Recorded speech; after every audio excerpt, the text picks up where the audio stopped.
بسم اللہ الرحمن الرحیم۔ السلام علیکم احباب، جنبو کتاب میں خوش آمدید۔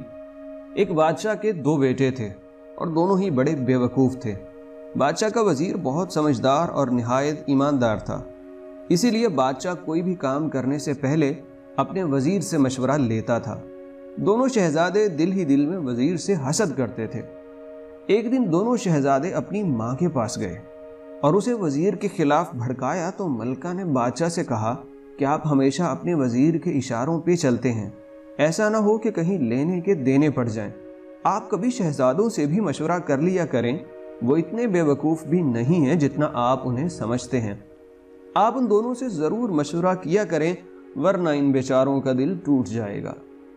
بادشاہ نے اسی وقت اپنے دونوں شہزادوں کو بلایا اور کہا کہ میں کل تم سے ایک امتحان لوں گا۔ اس پر بڑے شہزادے نے کہا کہ ابا جان، آپ ہمیشہ ہمارا امتحان ہی لیتے رہتے ہیں، کبھی اپنے وزیر کا امتحان بھی لے لیجئے۔ بادشاہ نے کہا کہ دیکھو، تم دونوں اپنی عقل، علم اور تجربے میں وزیر کی برابری نہیں کر سکتے۔ خیر، اگر تمہاری یہ ضد ہے تو کل تمہارے ساتھ وزیر کا بھی امتحان لیا جائے گا، لیکن شرط یہ ہے کہ اگر تم دونوں امتحان میں ناکام ہو گئے تو تمہیں نہ صرف وزیر سے معافی مانگنا ہوگی بلکہ اسے اپنا استاد بھی ماننا پڑے گا۔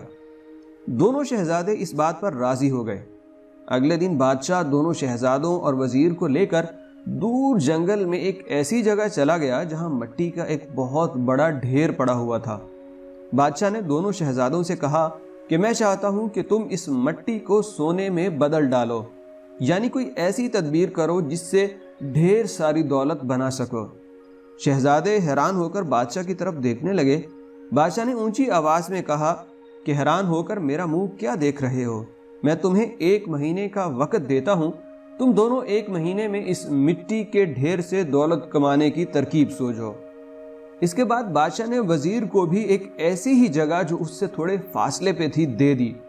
بادشاہ نے وزیر سے بھی یہی بات کی جو شہزادوں سے کی تھی۔ وزیر نے بڑے ادب سے کہا کہ عالی جاں، جیسا آپ کا حکم۔ شہزادے کافی دیر تک سوچتے رہے، لیکن دولت کمانے کی کوئی تدبیر سمجھ میں نہ آئی۔ دن پر دن گزر رہے تھے۔ 2 ہفتے گزر جانے کے بعد وہ دونوں گھبرانے لگے۔ پھر انہوں نے سوچا کہ ضرور اس مٹی کے اندر کوئی خزانہ وغیرہ دفن ہوگا۔ یہ سوچ کر انہوں نے زمین کھودنا شروع کر دیا، لیکن 50-60 فٹ گہرائی کے بعد بھی ان کو خزانہ نہیں ملا۔ ان کی سمجھ میں کچھ نہیں آ رہا تھا۔ آخر کار وہ ہمت ہار کر بیٹھ گئے۔